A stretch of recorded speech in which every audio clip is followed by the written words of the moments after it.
itong lugar namin, Sitio Maligaya 2, San Vicente, San Pedro, Laguna. Siyempre, alam mo naman, ganitong lugar, squatter area, tabing release, dikit-dikit ang bahay. Madilim talaga rito sa lugar ko na to. Wala kami dito sa loob, lagi kami sa labas. Nadadapa kasi madilim, may dadaan mo, hindi mo alam, may nakaharang. Tutulog na lang ako, wala ilaw eh. Ang tawag nila sa akin dito si Mang Dimi Solar. Napaliwanag ko yung mga bahay nila magdilim. Bubutas ka ng yero, lalagay mo yung bote, lagyan mo siya ng sealant, bago lagyan mo siya ng tubig na mineral, lalagyan ng sunrox.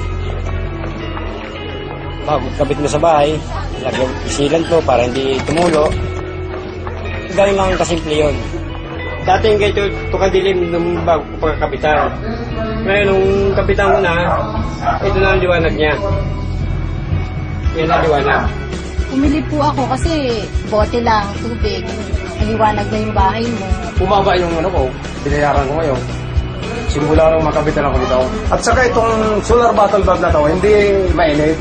Dahil sa buti na yan, sa solar na buti na yan, gumanda ang araw namin. Ang nalagyan na namin ito ay bali 643. Gusto nga namin tuloy-tuloy para marami nga matulungan mga tao rin na yung maliwanagan mga bahay nila madidilim.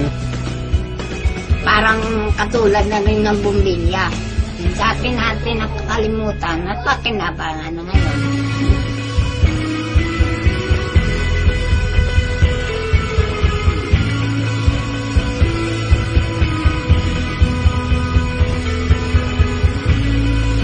Maliwanag na ang